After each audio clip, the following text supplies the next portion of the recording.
lots of articles in review academic journals. We also have two panelists joining us today. First one is the Dr. Yunanto, cardiothoracic and vascular surgeon at Dr.Sardjito General Hospital. Also Dr. Torana Kurniawan, radiation oncologist at Sardjito General Hospital. Dr. Stephanie, the time is yours. Thank you. Thank you. Thank you very much for the kind introduction. I hope you can hear me well. Yes, we can hear you well. Okay, then I will start to share my screen. A moment, please.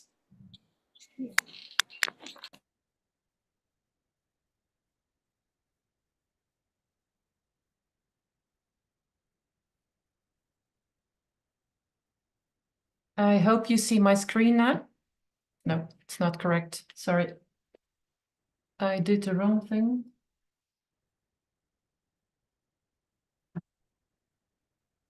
I think this should be better.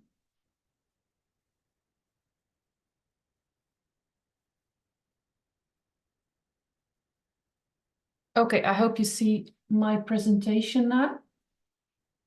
Is it a full screen presentation?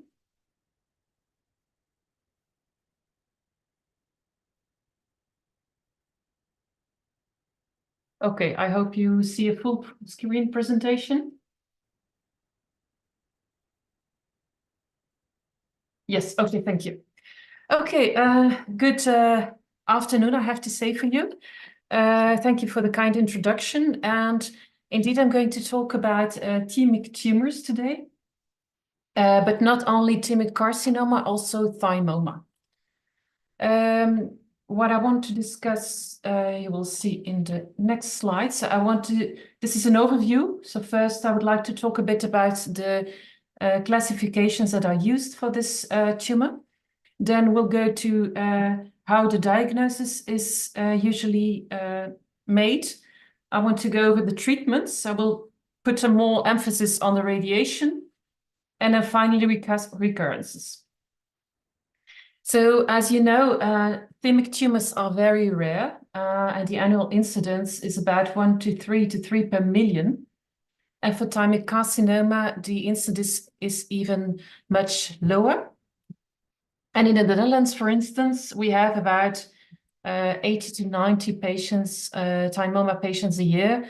And in principle, there are two reference centers to references for surgical treatment, and one is in Maastricht and one is in Rotterdam. And so I'm working in Maastricht, so we see relatively more thymic tumors. So in the classification systems for thymoma, there are three classifications that are used. There is a WHO classification, which is actually a histopathological classification. Then you have the Masaoka-Koga classification, which is a surgical pathology system. And this has been used for decades. But now more recently, they also wanted to have a TNM classification for thymic tumors. And that's the case since the 8 TNM classification. What I think is important to realize is that even if thymoma are relatively well, let's say tumors with quite good prognosis, they are malignant tumors. So the different classifications that you can see here for thymoma are A, AB, B1, B2, B3.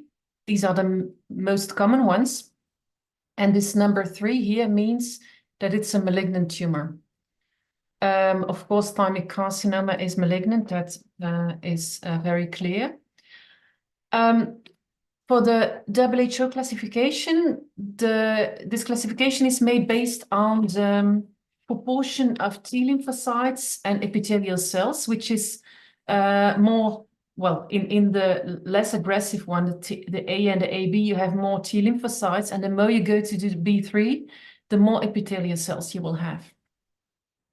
There are some consensus guidelines on how to classify these, on definitions, criteria, and how to report.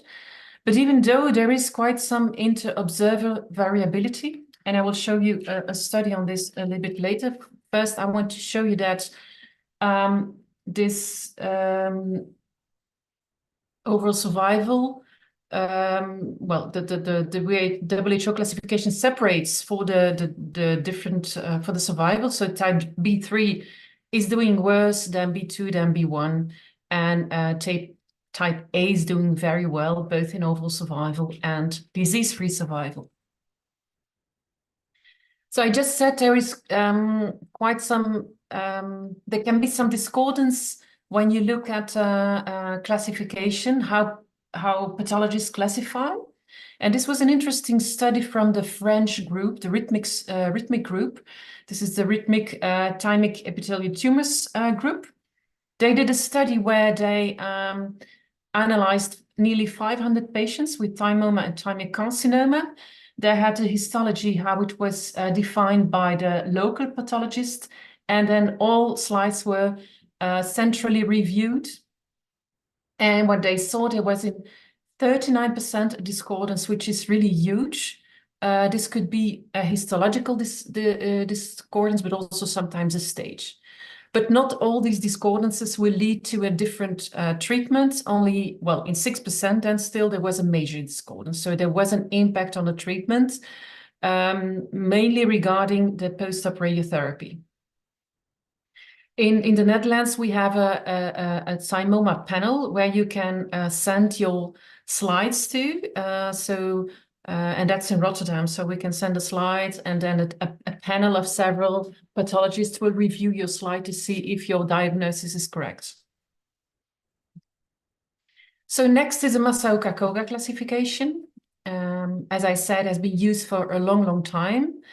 When you look at the stages, well, stage 1 is encapsulated. Yeah, stage 2 is invades the capsula of the tumor a little bit, microscopically or macroscopically. Stage 3, then you have more and more invasion in the neighboring organs, such as pericardium, the lung, or blood vessels. And then finally, stage 4A, you have pleural or pericardial nodules. And B means that you have distant metastasis or adenopathies. And as you can see, the 10-year overall survival, even for stage 4, is nearly half of the patients. But as you can see, stage 1 and stage 2 seem to have a very similar overall survival. And this can be seen here as well.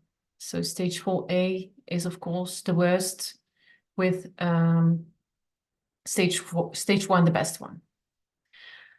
So as I said, recently they started to use a TNM classification for thymoma and thymic carcinoma. So nowadays we have to report a TNM classification in our patient files as well. There was 8, in the 8 it started. This is already the second, so the revision of the 8 classification. And what is now added in this 9 classification is the dimension of the tumor. So T1 is still limited, and so it can be also, there can be some invasion in mediastinal pleura, but not to other mediastinal structures. T2 invades pericardium, lung, and phrenic nerve, and then the higher you go here, the more invasive and the further the invasion go. There was no classification for the end stage, which you need in the TNM stage, and there they empirically developed a staging system. And I will show you in the next slide. So N1 means adenopathies in the anterior mediastinum, as you can see here. And N2 means deep-seated nodes, so more like in lung cancer patients, or the mammalian internal mammary chain. But we know that adenopathies and thymic tumors is quite rare. And when you have it, when you look at the stage group, once you have N1 or N2 stage, you are a stage 4 in the TNM classification. And the same holds for MA1 or MAB. So MA1 pleura and pericardium. So that's a stage 4. So the stages 1 to 3 have no N or M. They separate quite well regarding the incidence of recurrence. In this graph, you can see that for 3B and 4B, the number of patients was too small to be really reliable. So this is for thymoma R0 resection, and this is for thymic carcinoma R0 resection. And as you can see, the recurrences are a little bit higher in the thymic carcinoma group than in the thymoma, as expected. So it's the relation between this Masao-Kakoga staging and the TNM staging. And this is quite important because all the guidelines till now are based on the Masao-Kakoga staging. So it's quite difficult to... Oh, hello. So as you can see here, the staging 1, 2A and 2B, they all go to the stage 1 in the TNM staging. And you hardly have any stage 3B. So it makes that the stage 1 in the TNM staging is quite large. Okay, let's go to the presentation. The mean age of diagnosis for these patients is 40 to 60 years, but actually it can occur at any age, also at very young age. So when you see a CT scan with a mediastinal tumor, 50% of them, anterior mediastinal tumor, 50% of them will be a thymic tumor. But of course, lymphoma, germ cell tumors are important to keep in mind as a differential diagnosis.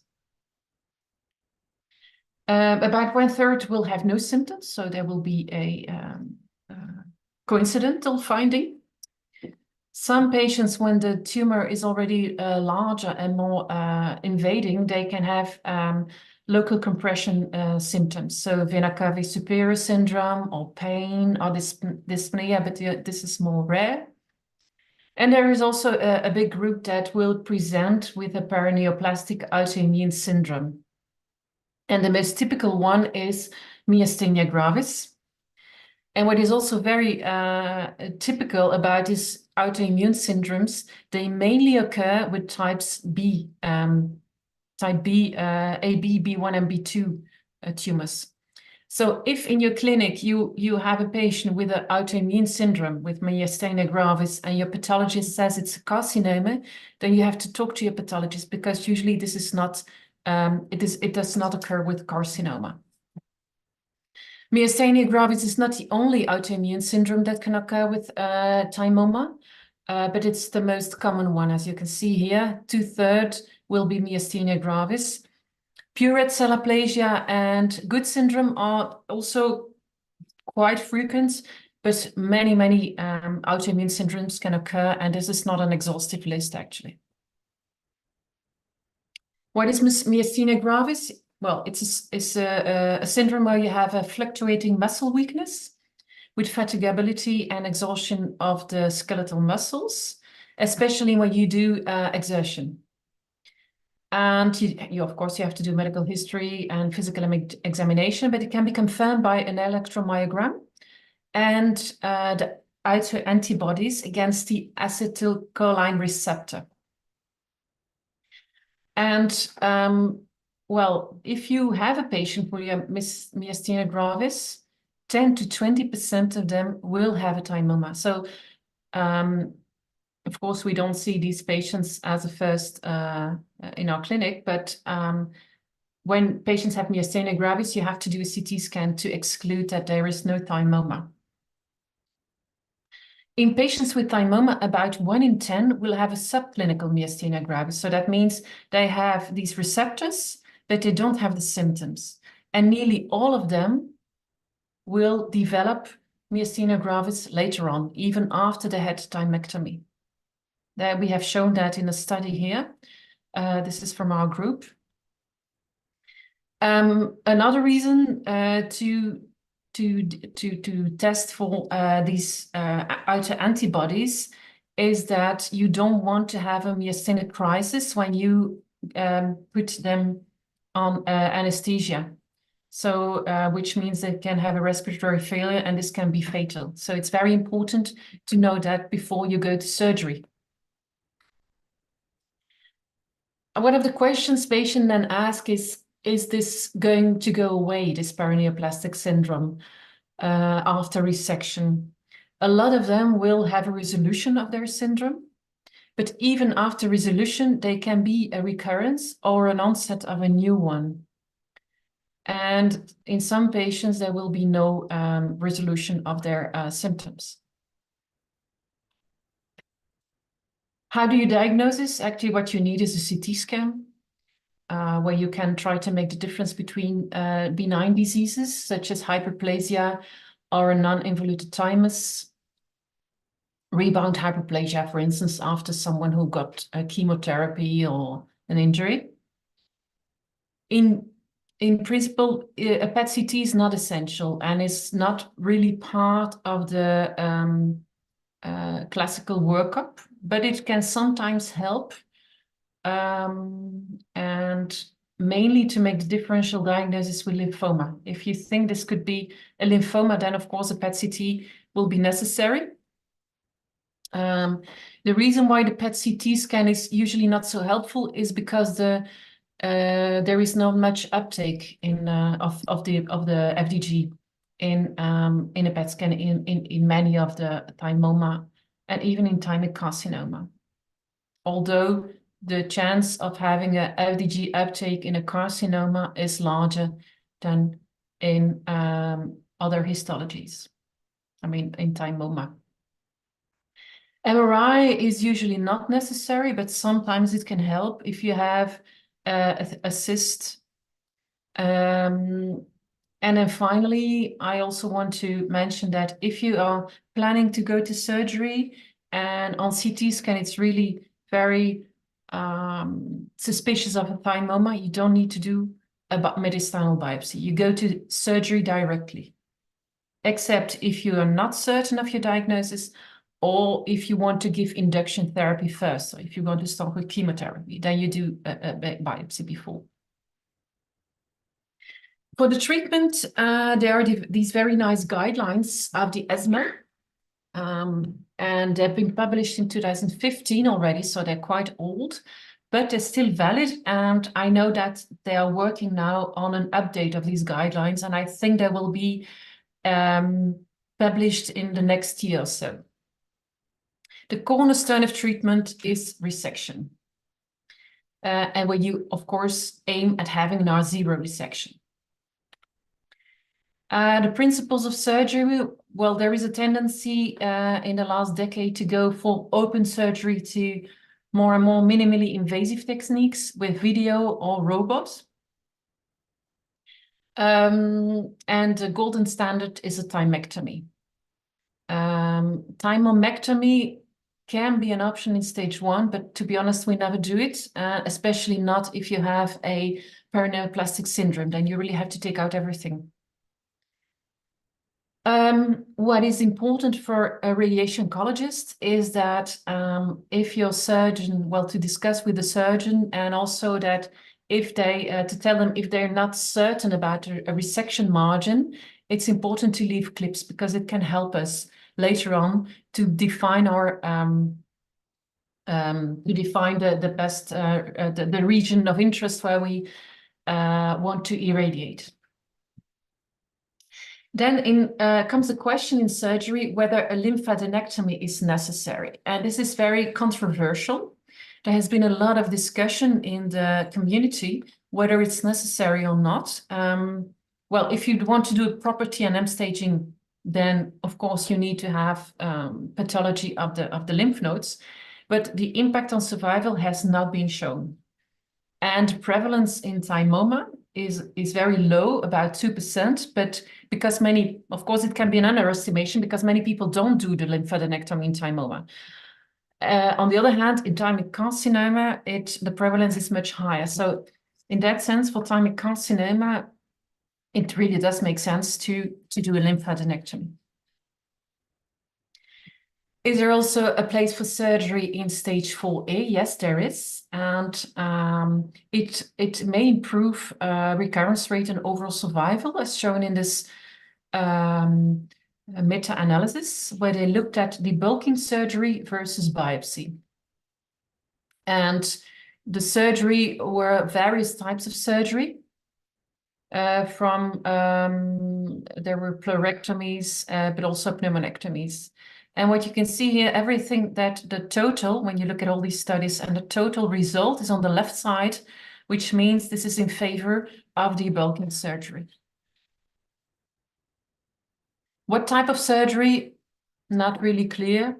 In this study of the based on the ESTS data, where they looked at different types of surgery, extrapleural pneumonectomy, total pleurectomy, and local pleurectomy, there was no significant difference. But as you can see, the numbers are quite low, both for overall survival and for freedom from recurrence. So in overall survival, the curves are really not different. So now I want to spend some time on radiation and to give you some indications about post-op radiotherapy and primary radiotherapy. Also something about delineation in the post-operative setting and what dose you should use. So first of all, who are you going to treat with radiotherapy? This is how the ESMO guidelines look in the upfront surgery group. And so once you decided to treat with surgery, to do a thymectomy, then it depends on the histologic subtype and the Masaoka-Koga stage. So this is still with the Masaoka-Koga stage because it was made before the TNM introduction. So if you have a R1 resection, whether it's thymic carcinoma or thymoma, independent of the Masaoka-Koga stage and the subtype, post-op radiotherapy is advised. So that's quite clear in that group. Also in the stage 3, R0, post-op radiotherapy is advised in the guideline. Then, on the other hand, in the thymoma R0, stage 1 and 2A, usually you don't need radiotherapy. And in the less aggressive types 2B, also not. And then there is the gray area. There is the zone, there are the patients where there is quite some discussion. And this is thymic carcinoma in the early stages and the thymoma in also early stages, but a little bit less. And so this was the ESMO guideline, but I'll come back to this later. I'll show you some data about why it's controversial. This is the NCCN guideline. So what do they say there? R0 resection in stage 1, no post-op radiotherapy. In stage 2 to 4 Masaoka-Koga stage, you should consider it. For R1 and R2 resection, you give post-op radiotherapy or definitive radiotherapy with chemotherapy if you have an R2 resection. So for the post-op radiotherapy, in the latest years, there have been some big retrospective databases where they looked at this. And before that, we only had smaller. There is the Thymic or ESTS database. There is the NCDB database and the SEER database. And I'll go through them. They always make a difference between the thymoma and the thymic carcinoma. So first, let's look at the Thymic or ESTS thymoma data, where they look at more than 1,000 patients between 1990 and 2012. We have a selection of these patients here, stage 2 here and stage 3 there. Surgery only is the blue line, and with post-op radiotherapy is the red line. And you can see that the difference is significant. So for overall survival, there seems to be in this group, in both groups, an advantage of giving post-op radiotherapy. So they don't make a distinction between the histological subtype. They also did a multivariate analysis, and even there, also in multivariate analysis, the treatment time, so the addition of port remained significant, as well as the pathological stage, which is, of course, what you expect. Then, more recently, the same database, but then the thymic carcinoma. And here you see stage 1 till 4. So all stages and all resection status between 1919 and 2013. On the left side, you see all patients, and on the right side, you see the R0, only the R0 patients. For both, the survival probability is significantly better when they had post-op radiotherapy, also for the R0 resection patients. But you can see that the numbers become a bit small here. Also multivariate analysis, where post-op radiotherapy was an independent prognostic factor, as well as the resection status and the pathological state. Then we have another database. So this is the National Cancer Database of the United States. First, I show you for thymoma. So you see here stage 1, they divided the groups a bit differently. So stage 1 till 2A, stage 2B, and stage 3. So what you see here for post-op radiotherapy versus surgery, no differences in the lower stages, significantly better with post-op radiotherapy in stage 2B, and the same holds for stage 3. Then for thymic tumors, thymic carcinoma, sorry, as you see here, there was for none of the groups, there was a significant difference in their population, but note that the groups are a little bit smaller. So here the curves are the same. Here you only have 120 patients. So for thymic carcinoma, it's often more difficult to have large databases because of the rarity of the cancer. And then finally, the third database is a SEER database. And what's interesting in this database is that they also did a propensity matched analysis. So because of course, what I showed you and this one as well, they are all retrospective studies. So that's, you have a potential selection bias because you can have selected patients with PORT who have a better or worse prognosis. So in this propensity match score, they try to correct for different factors, other factors, and match for these to have a better matched cohorts. So from the 2,250 patients, they had 1,008 matched cases, majority thymoma. On the left side here, you have the thymoma. First, all patients, it's always overall survival. Red is no post-op radiotherapy, and blue is with post-op radiotherapy. When you look at all patients for thymoma, it's significantly better with PORT. For stage 1 and 2A, no difference. For stage 2B, better with post-op radiotherapy. And for stage 3 and 4, also better with post-op radiotherapy. For thymic carcinoma, it's a little bit different. There was only a difference in the stage 2B. In the other groups, it was not significant. In stage 1 to 2A, the curves are really superposed. For stage 3 and 4, it's not a case, but the difference is not significant. So in general, when you look at the 3 databases, oh yeah, and this is a meta-analysis on thymoma. Again, PORT does better than no PORT. And when you correct for stages, there continues to be an advantage of PORT. This is a meta-analysis where they looked at disease-free survival, and the data for disease-free survival is much more rare than for overall survival, which is usually logical for retrospective studies. But in these few studies, also disease-free survival was better with PORT. Then I'll give you a summary of what I just discussed after this. What do you do with unresectable thymic tumors? So this usually 3 and 4A. Well, you do a biopsy. You can go for chemoradiotherapy concurrently. Or in some cases, you can start with induction chemotherapy, and this may make the tumor resectable. And then you go to surgery, and then depending on the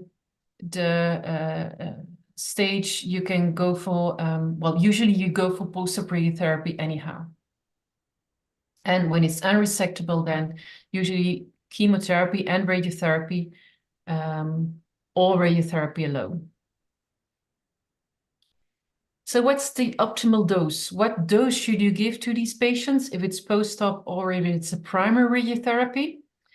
When you look at the ESMO guideline, they say you have to give a total dose of 45 to 50 gray after an R0, 50 to 54 after R1 resection with a boost on the areas of residual disease. However, the optimal post-op dose is still to be defined, they say. NCCN guidelines give something similar as a dose. And then for primary radiotherapy, you have to go to 60 to 60 gray in the ESMO and 60 to 70 in the NCCN guide. So it's a quite broad dose range to choose on.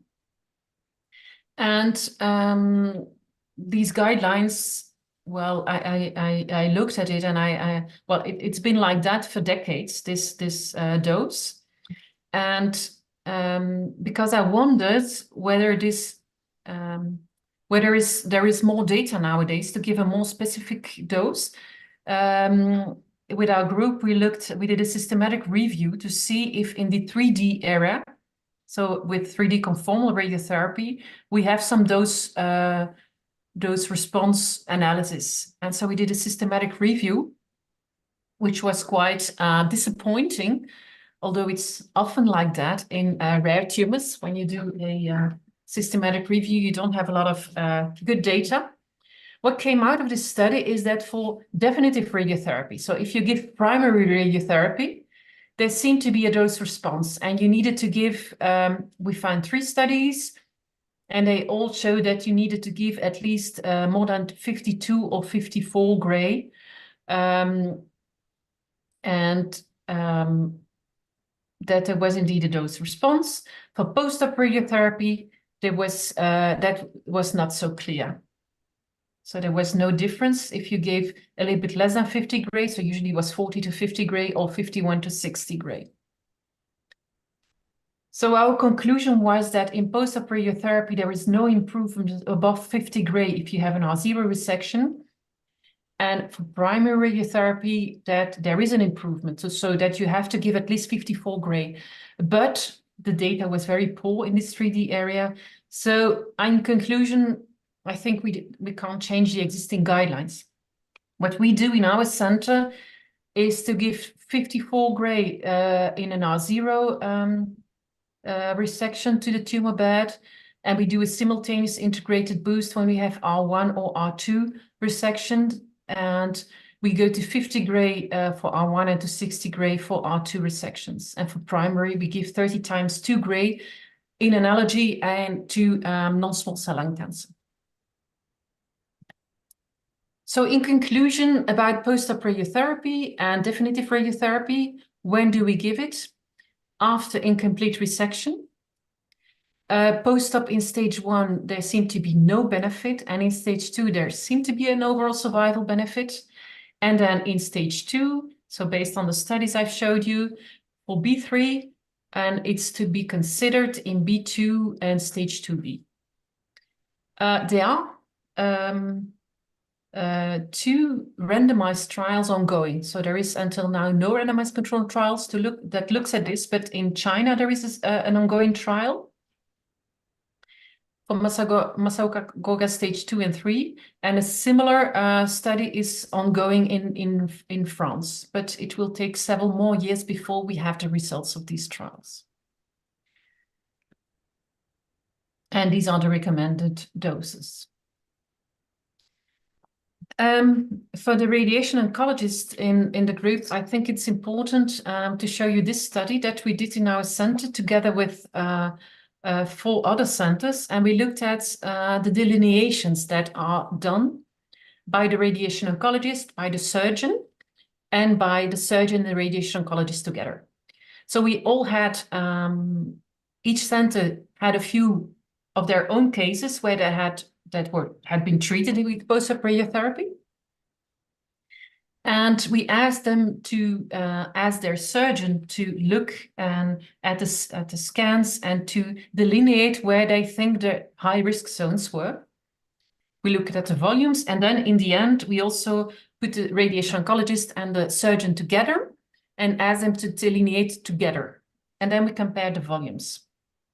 And as you can see here, this is an example of a patient where there was where the 3 different volumes that you can see here were delineated. Of course, this is an extreme patient where you see large differences. These were the results. So we have 5 hospitals, hospital A, B, C, D, and E, with all the patients here. In total, we have 31 patients, and these were the CTV volumes, so the clinical target volumes. In red, the volume as delineated by the surgeon, in blue by the radiation oncologist, and in green with both. And what is striking is that often the surgeon is at the lower bottom, and the radiation oncologist delineates much larger. So when you look at this graph here, you can see that the radiation oncologist volumes are always usually larger, and that when you do the delineation together, you end up with smaller volumes. Of course, we don't know what the golden standard is and what it should be, but we know that with radiotherapy, we can have toxicity, so we should aim at having as small volumes as possible and as safe. So since that study, we always do the delineation of the post-op radiotherapy together with the surgeon. And it also helps to understand each other better, and also, to have probably, we hope, better volumes. Now I want to give some examples. This was a special case, actually, because we had no preoperative scan of this patient. During a cardiac surgery, they, by accident, encountered a mass in the anterior mediastinum, and it was a thymoma. So during that surgery, they took out thymoma as well. And so therefore, it was very important to do the delineation with the surgeon. The surgeon had left some clips, as you can see here. So that was the high-risk area. And then the low-risk area, I delineated the area where a thymic tumor can be. So until the anonymic vein. And then we gave a lower dose.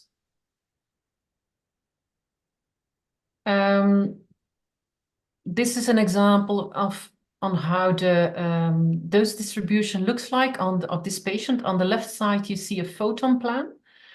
And the blue here is the 5 gray. So we give arcs from the mainly from the anterior part.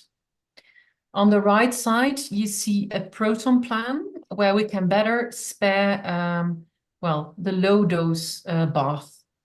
So we sometimes treat patients with protons in our center, but only if we can, if we do have a statistically significantly better dose distribution. Then I want a few words about radiotherapy in stage 4. What dose you give, of course, depends on the purpose. If it's for palliation for pain, you give low dose, but for local control, you might want to give higher doses. And this is also what is said in the NCCN guideline. So if you have metastasis, that you can resect them, but you can also consider a local therapy such as radiotherapy. I have two examples. First, a palliative case, and then a radical case. So this was an example of a patient, a 50-year-old male patient. He had a thymoma type B2, Masaoka-Koga stage 4B, 4B because of abdominal lymph nodes. He had chemotherapy followed by debulking surgery. And then after a few months, he started to be progressive again. He got, again, chemotherapy.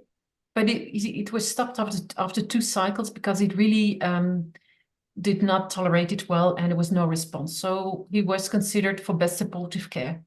But then in January, he had a lot of thoracic pain, and therefore we treated him with radiotherapy, palliative dose 5 × 4 gray.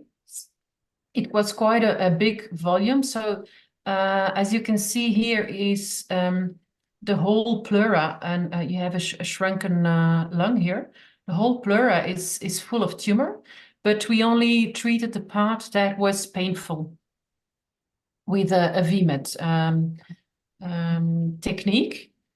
And then here you see the 2 scans before and then a few months after the treatment. So you see here the pleura that was treated, and it responded quite well to this low dose.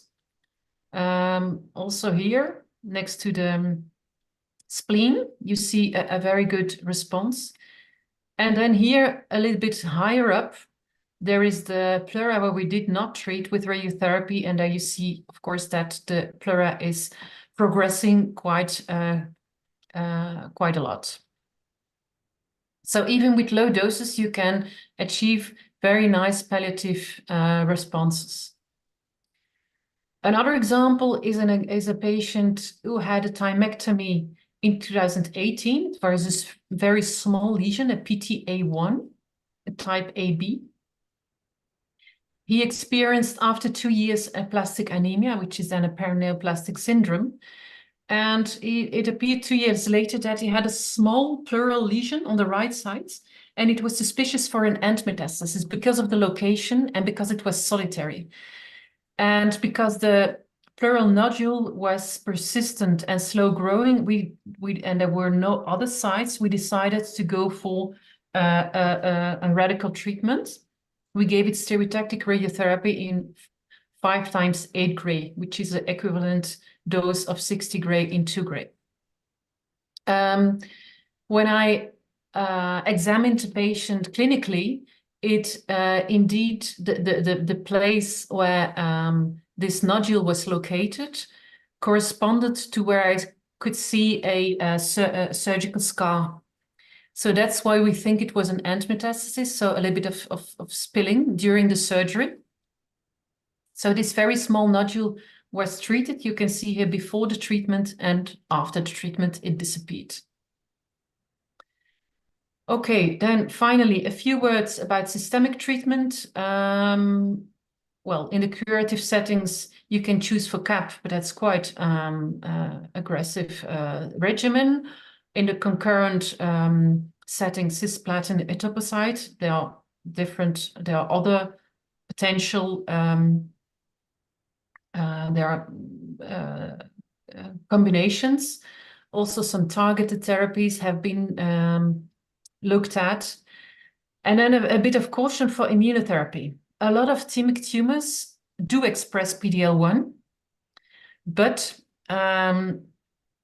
it's really, until now, there is a contraindication in thymoma to, especially in early and in lower WHO classifications, to use immunotherapy because of severe autoimmune toxicity. So it's still advised to do that within a trial.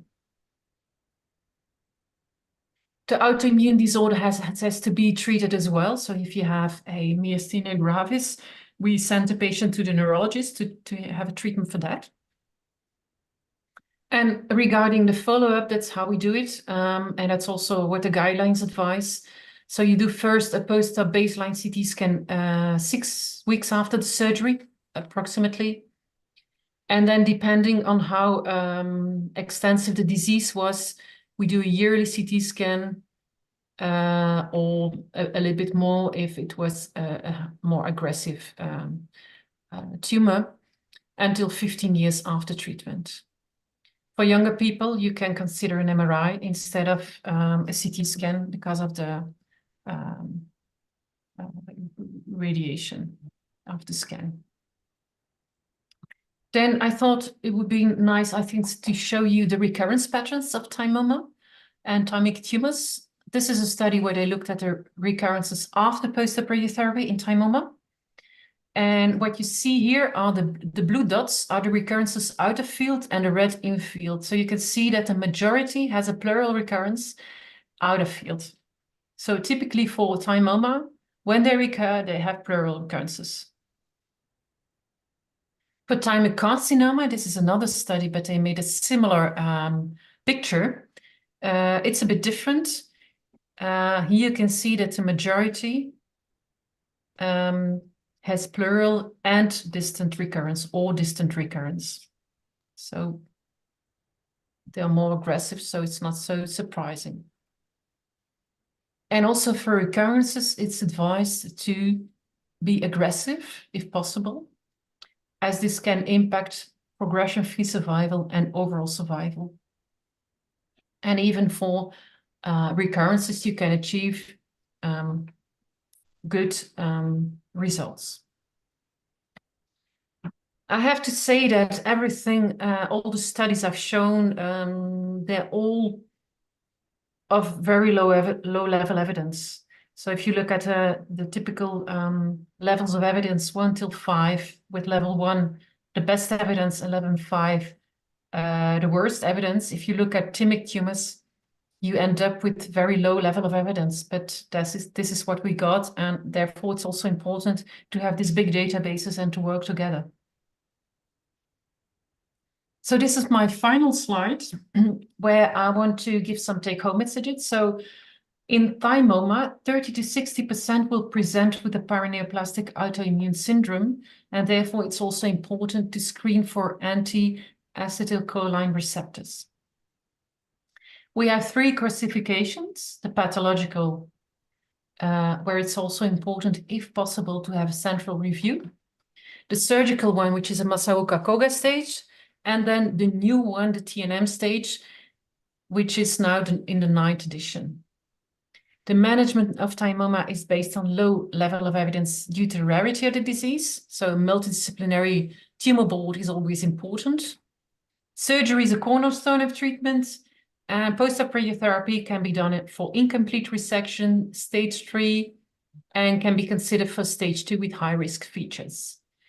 It's always very important that the surgeon leaves clips in high-risk areas, and I believe that delineation with the surgeon can also be important and of interest.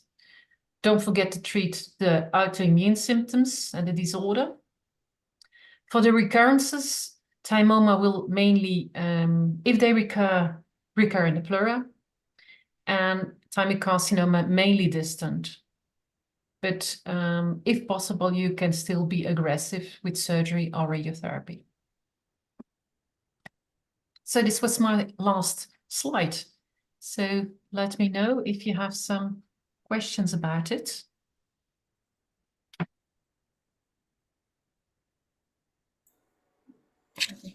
Okay. Thank you so much, Dr. Stephanie, for your very comprehensive and excellent presentations. Then let's move to discussions. Like you said before, that the cornerstone of the thymic epithelial tumor is surgery. And today we have a cardiothoracic vascular surgeon joining us, Dr. Yunanto from Sardjito General Hospital. Maybe he can share some experience or some thoughts or opinions about the thymic epithelial tumors from surgeon point of view. For Dr. Yunanto, time is yours. Okay. Okay, thank you. Can you hear my voice? Yes. Yes, we can. Oh, okay. Hello, Dr. Stephanie. Hello. Okay. First, before I explain about my experience, I want to ask about your presentation. This is a very good presentation. Yes, very excellent. You mentioned about the myastheniographies. That's right. Yes. Some reference that I have read, myastheniographies is related about to the Thymic carcinoma. Sometimes my patient is came to us with the myasthenia gravis and thymoma. So, how about your opinion about that? How important is the relationship between thymoma resection and myasthenia gravis? So how important is the relation between thymoma and myasthenia gravis? Is that your question? Yes. Yeah. Yes. Well, I think about, as I showed you, about 1/3, even sometimes more, present with an autoimmune disorder, and the majority is myasthenia gravis. But you mean maybe the prognosis, if they do better or worse? Is that what you mean? Yes. Yeah. Well, there is data about that, and there seemed to be that myasthenia gravis is not an independent prognostic factor. So, but they're usually associated with lower WHO classification. So they have more B1 and B2, for instance, or AB, which is in say a better, they do better. So it's not, it's mainly because they have less aggressive thymoma. So we can conclude that if we dissection the thymoma, is it the myasthenia gravis maybe not cured? You can say that. That it can be cured, the myasthenia? Yes. Sometimes it can. So sometimes it really disappears. But as I showed also, there are also quite some patients where it does not completely disappear and they still need to take medication. And I also wanted to add on your previous question is that because of the symptoms of the autoimmune disorder, often they also are detected earlier, in an earlier stage, because when they're smaller. So that can also be because they have this myasthenia, they do a CT scan and then they see a small thymoma. So that can also be a reason why they often do better. Okay. Thank you, Dr. Svani. Yes. In Sardjito, my experience is about the resection of thymoma. We still open surgery like sternotomy, not use thoracoscopic, because I think if we use the thoracoscopic, we cannot maybe resection the other parts of fat because the important for the resection of thymoma is extended thymectomy. So we must resect the mesh and the surrounding of the fat from the thymoma. I think this. How about in Netherlands? The experience about the surgery. Well, in nowadays, so there was an evolution in the last decade. I think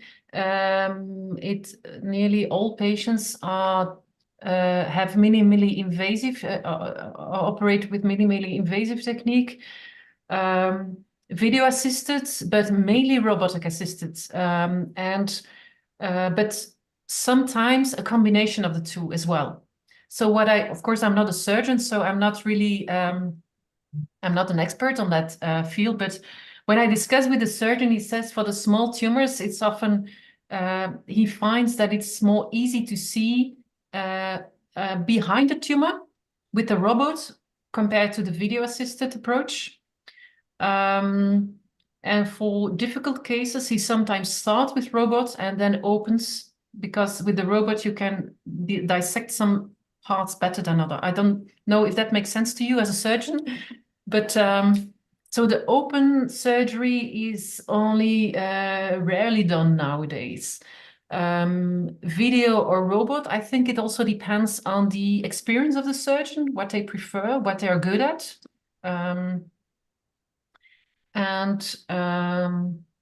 So what I especially see when in a post-op setting is that after a minimally invasive technique, patients are recovering much quicker.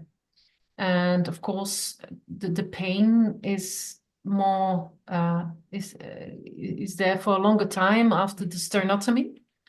So they recover quite quickly, and we can start radiotherapy more quickly after the surgery. Although it has to be set up for thymoma, we often have time to let them recover, so it's not such a big problem to wait a bit until they recover completely. Okay, thank you. Oh, that's amazing about robotic. Maybe sometime I must go to Netherlands to meet you to learning about robotic and minimal invasive. Oh, you are Okay. welcome, because our Okay. surgeon is very open to that. Okay. He has a robot with 2 places, so you can follow. I also went to a surgery to have an idea myself to see how it works. So I think that that must be possible. Thank you very much, Dr. Stefan. You're welcome.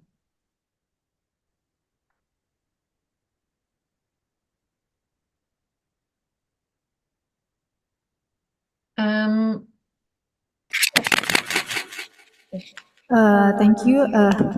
And next we also have radiation oncologist, maybe Dr. Torana Kurniawan.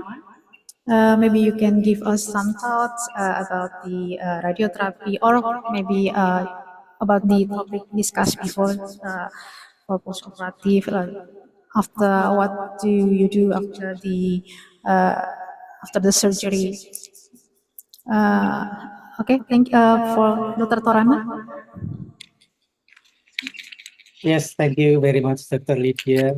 Hello, Dr. Peters. How are you? Oh, fine, thank you. Okay, Dr. Yunato, thank you for your attendance and your insight on the surgical aspect of thymic carcinoma. Actually, I have a lot of questions regarding this topic, Dr. Peters and Dr. Yunato.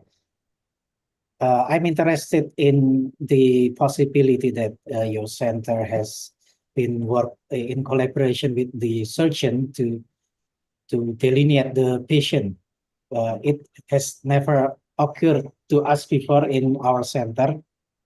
Normally, we do the surgeon to the surgery, and then they send us the patient and to radiation for R1 or R2 resection.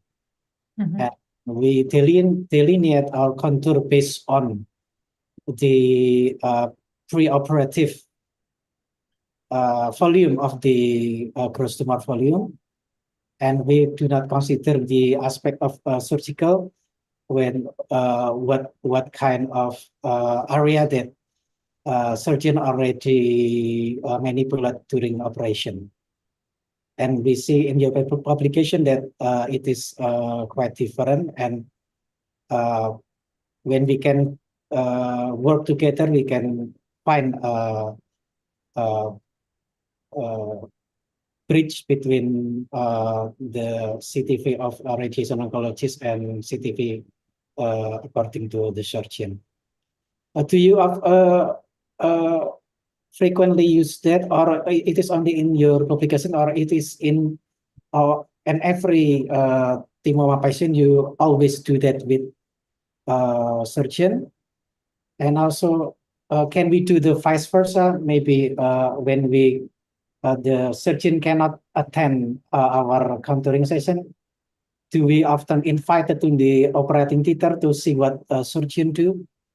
That is my first question. And also, if we involve the surgeon to contour, do we need to train them about the basic aspect of contouring or something like that? That is actually my first question. From maybe good. 4 question later, but you can answer it first. I'll try to remember all of them. The first thing is that indeed, since that study, we delineate all the post-op radiotherapy thymoma or thymic carcinoma together.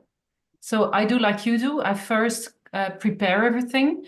I take the pre-op CT scan. I match it with the post-op CT scan for delineation.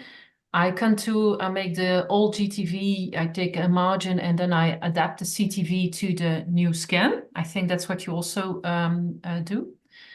And then after that, I check this with the surgeon. And of course, surgeons are very busy, and so sometimes, so in the beginning, we did a live session, so he came to me. But nowadays, I do it through a team session, so online. And usually it's early in the morning before the surgical program, and in 10 minutes we finish. So we look at pathology report together, we look at the surgical report together, and sometimes he shows me a video of his surgery, which is quite interesting, although I'm not always I don't always understand where he is. And then your question, do you have to train the surgeon? I don't think so, because you discuss it. So he explains to you how it was and where he had difficulties. And sometimes when I delineate something, he says, okay, this doesn't make sense because anatomically this doesn't make sense. So it's more like this. And so I don't think he doesn't have to delineate, actually. It's only for the study that we did it, and they didn't really have a training. So that's why you also see differences between the different surgeons. So for instance, our surgeon, we were the 5 first patients, delineate very small regions. So only where he thought it might be really R1 resection or very high risk. And then you also asked me if you need to go to the surgical room. I just did it once to have an idea how it works in daily life, just to have an idea how they do it. And then, but I think that's not only for thymoma, also for other sites, it can be interesting to see how a surgeon works, to better understand each other when you discuss things. Okay. I So hope I answered all your questions. yes, but I think I have more question if you don't mind. Of course.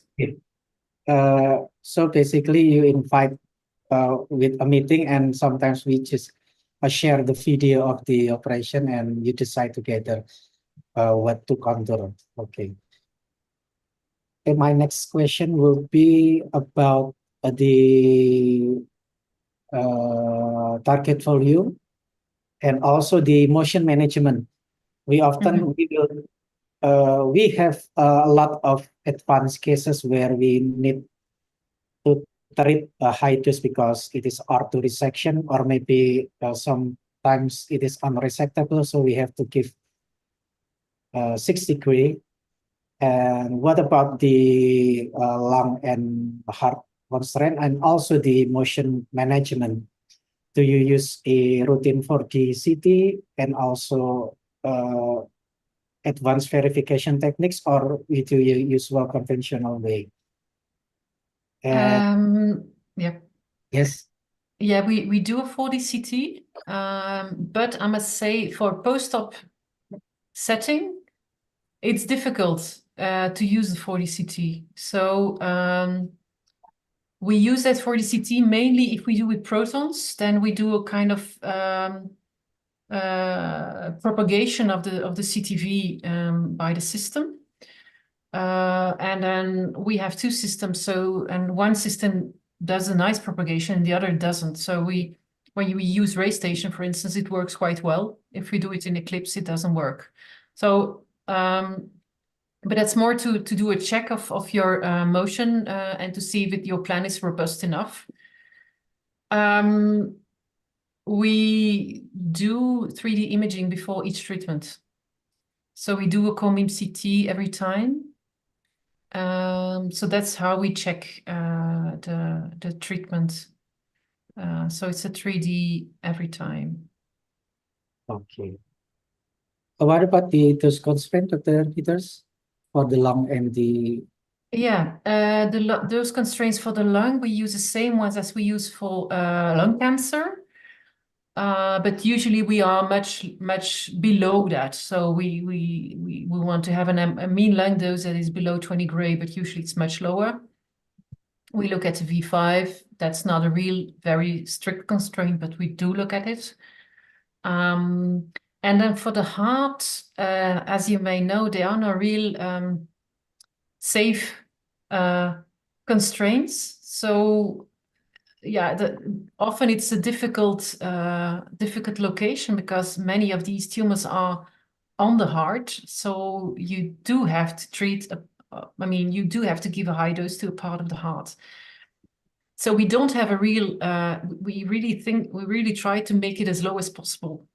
And we will give more importance to the heart than to the lungs. So we will try to really push the dose out of the heart as much as possible. Maybe you saw it on the one example I gave, that we push the dose away from the heart as much as possible. Yeah, especially for these patients who have a good prognosis and they will live long. So we want to try to make the risk of cardiac toxicity as low as possible. Okay. Do you have, so you also have a proton in your center, right? What, eh? You have also proton Oh yeah, machine. we have a proton machine, yeah. What is the usage of proton compared to the photon in this kind of cases? Yeah, well, we in the Netherlands we have a bit of a special system to decide for proton therapy. So in the whole country we have 3 proton facilities. So a very small proportion of patients are treated with protons. And to decide that, we have a system where we make it's a kind of model-based approach. So we do a normal tissue complication probability. How do you say? We have a few models that we use to define the risk of a certain toxicity. And these are NTCP models. And then we make a photon plan and a proton plan. And then we compare the NTCPs. And if they are different, if the difference is large enough, then patients are allowed to go for proton therapy, and it's reimbursed by Social Security. So for instance, for thymoma, we have 3 models. We have a model on cardiac toxicity. So that's the model of Darby. Maybe you know it. It's based on the heart dose, and then endpoint is major coronary events. So we use that one. We also use a model for radiation pneumonitis and a model for acute dysphagia. But let's say that for most thymoma, the esophagus is not really a problem. So that's not really very useful. But the main model that is really useful is the Darby model, so the cardiac toxicity model. So in my experience until now, of all the plan comparisons that we did, nearly 2/3 of the patients are treated with protons of the post-op thymoma patients. But it really also depends on the quality of your photon plan, of course, because patients are sent from other centers and we have different types of plans sometimes, and that can also affect the outcome. Okay. So, but I don't think it should be a standard indication for protons. I don't think the data for that are there. Thank you, Dr. Peters. Actually, I still have one more question for you, but I think we will give to other question from participant. Maybe Dr. Lydia can guide us to that. Yes. Later I will add at some point. Thank you for the great discussions. There are so many insightful, like the minimal invasive one, and then collaborations with surgeons.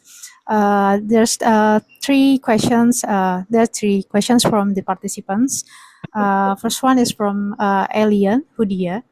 He asked about the for Thymic carcinoma extrathoracic metastasis. Do you use SBRT?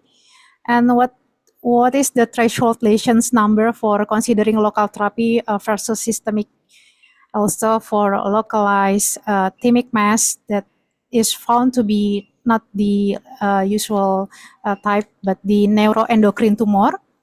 What are your recommendations? Okay. Okay, so I think these are two questions, huh? Yes, the first two questions. Yeah. The first question is about when do we use SBRT for extrathoracic metastasis in thymic carcinoma, and how many? I think that's a difficult question because we do use it for when there are only a few metastases. We first consider surgery. So that's also the first we think about, but it also depends on the location, how toxic your treatment would be, how big the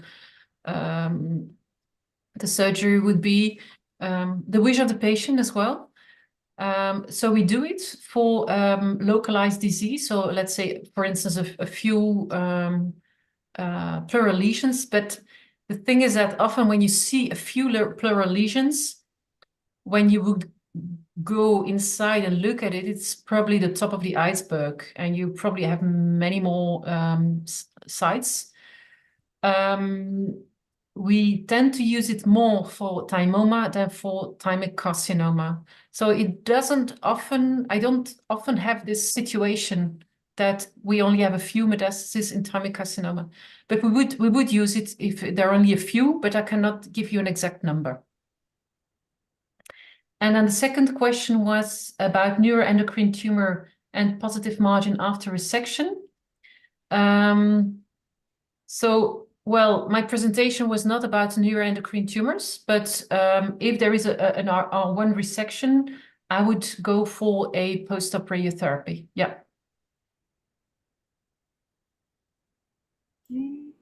Okay. And for the next questions from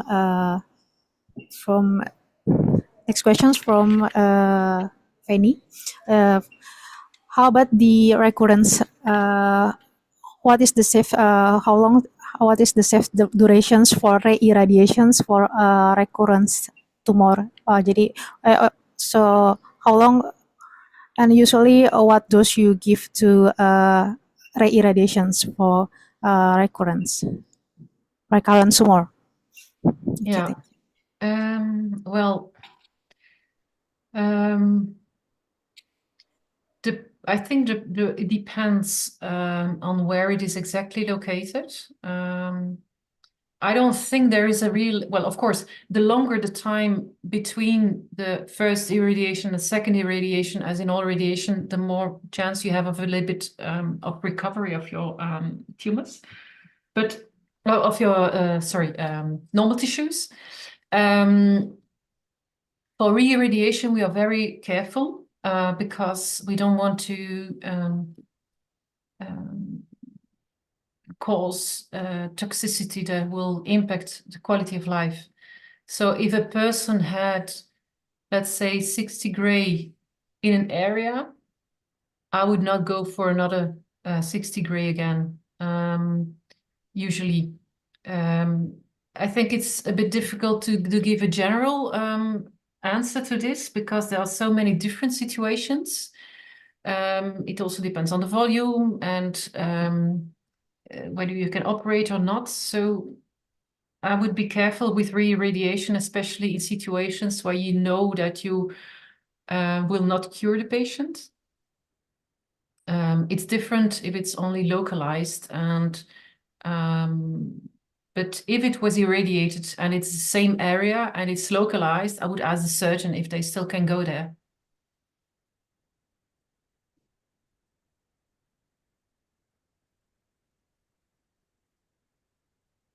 Thank you.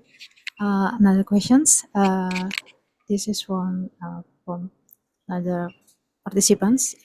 So, in patients with thymic carcinoma with extensive cases, even after sternotomy, the gross disease and also the metastasis, pleural metastasis remains, along with already compromised lung functions.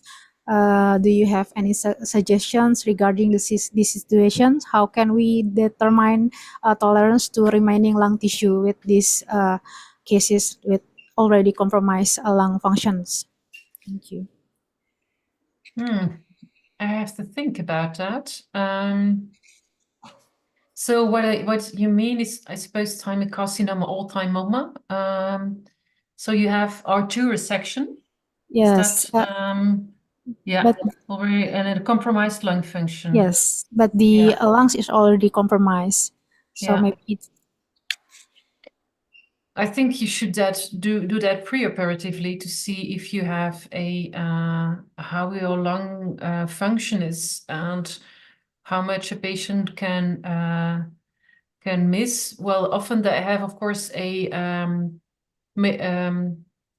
diaphragm that is not working well, and that also explains their dyspnea for a part.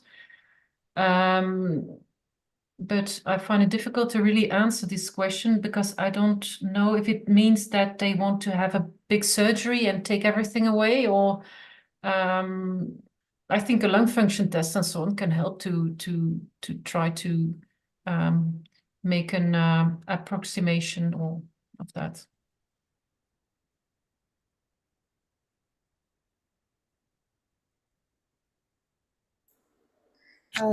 maybe do you set a lower tolerance dose for this kind of? Maybe I misunderstood the question. Does that mean that the patient is going to be get radiotherapy Yes. afterwards? And Yeah. okay. I think yes. Okay. So Yeah. for patients Mhm. with R2 or metastatic pleura for Yeah. bulking surgery, but the Mhm. lung functions is already compromised, and he will go through the post Radiotherapy. Yeah. Okay. do you set the lower lung? Tolerance, If the dose constraints are different than for the lungs. Okay. Actually, no. We use the same dose constraints, but of course we will try to spare the contralateral lung as much as possible. But we don't use more severe dose constraints. No.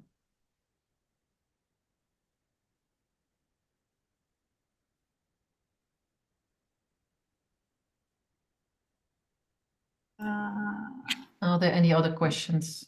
There is no other questions. Any other, maybe Dr. Tora, you still have any questions? I think you still have a questions, but you allow the participants to ask questions first. Or maybe Dr. Yunanto, after this discussion, you also have questions to Dr. Stephanie. Okay. First, maybe Dr. Tora first. Okay. Okay, thank you. I will continue my question regarding pleural metastasis. The first one will be when we sometimes in advanced case we have a lot of pleural fluid and also pericardial fluid. How do you include that in your CTV? Do you need to prove cytologically if there is any tumor in the fluid, and we will treat a lot of volume due to the large volume of that fluid, or do you directly treat whether there is no proven cytological pleural fluid with a tumor inside it, or will you avoid it at all and only treat the gross tumor volume to only. Second would be in the setting of pleural metastasis in the chest wall that you already presented before. How you handle the toxicity of the rib regarding to the rib fracture from the SPRT treatment, and also is there any risk of pneumothorax happen with that kind of situation? Thank you very much. We'll start with the last question. So for the SBRT of the pleural metastasis, it's very well tolerated in my experience. In general, we give a little bit lower doses than with lung cancer, and therefore I think the risk of well, that's what we do. I mean, in our center, the risk of a rib fracture is then also lower than with lung cancer. But we have experience in lung cancer in general that these rib fractures, usually you can have them after 1 year, 2 years, or 3 years, and then they during a few weeks patients have painful ribs, but they all most of them will heal. So I don't think this is a big issue in this population, especially with the example I gave with 5 times A gray. I don't expect this risk to be very high. So that's regarding the SBRT. And then your first question was about what with patient with pericardial fluid and whether you have to confirm it cytologically before treating. Yes. It's true that sometimes you have fluid and you don't know, is this malignant or not? And we do not always, if it's possible, we try to have some cells, but we do not always confirm it in our center. So when it's not, sometimes it's very clear, you know, okay, it looks on the images, you can see this is all pathological, then we will not treat with radiotherapy. If it's not clear and we cannot have cytology, then we will give them the, how do you say that? I can't think of it in English, but we will consider them as negative and then treat what we see.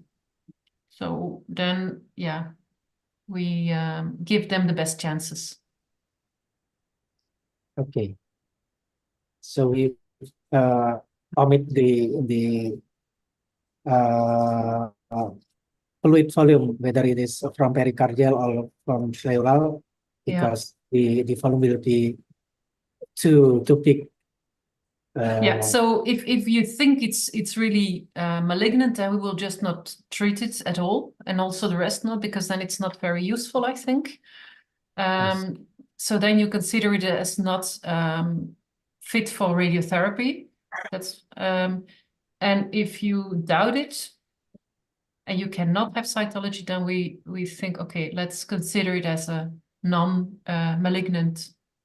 But reactive. Sometimes it can be reactive. And even cytology will not give you 100% certainty if it's negative. Yeah. Okay, thank you for the insight. One last question.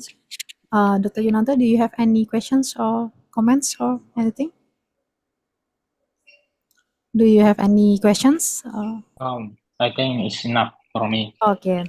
Good presentation. Okay. Thank you Maybe so much. sometime I go to Netherlands. Yes. Let us know. It's very interesting about the minimal invasive surgery, right? Okay. Yes, of course. Dr. Yunanto, we can also have our meetings regarding to cardiothoracic patient lung cancer and Thymic carcinoma. We discuss the treatment option and also like what they do in Netherlands. They invite the surgeon to do contouring of the target in radiation. So we can meet online or maybe weekly or 2 weekly. Well, what I forgot to tell you is that because it's so rare, also in the Netherlands, we have a group of we have a kind of international multidisciplinary tumor board every 2 weeks for the thymic tumors, and then it's online, and we join and we discuss our difficult cases. So that can also be interesting to do. So it's only for thymic tumor, right? Not okay. Because it is very rare. Yes. Yes, I think we can apply that also in our center in Sardjito. That will be very good idea. Of course, but the problem is patient sometimes do not come directly to cardiothoracic surgery. Often, patient come in already having had radiation or chemotherapy from maybe a pulmonologist or maybe from internist, and this the problem. Yeah. So So they're not patient came discussed to with the multidisciplinary tumor board beforehand. Okay, yeah. So it's not necessary in your country, because in our country they need to be. You have to do it. You have to discuss it multidisciplinary with the multidisciplinary team. It's kind of a rule. Yes. Yeah. We have a team about the oncologists, like maybe about the timomal or Thymic carcinoma or mediastinum mass or maybe lung cancer. Maybe we must to have it for yes routinely for the case report or maybe discuss for this. But we have team about for the oncologist for I think for the case oncology maybe we have team we have team. We have team. Okay.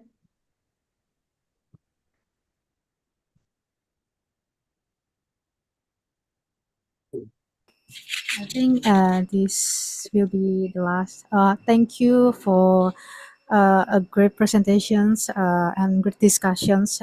Thank you for Stephanie. We are very honored to have you here joining us. Also from great discussions from both panelists and participants for your participations. I hope this there's so many insightful and there's so many things to learn and there's so many that we can adopt to our daily clinical practice. I hope this webinar will help us will be helpful for our for many aspects, including our daily clinical practice. With this, I conclude the webinar, and thank you so much thank you so much you for the presenters, for the panelists, and also the participants. Thank you. I will move to. Thank you. Thank you. Thank you. Thank you for having me.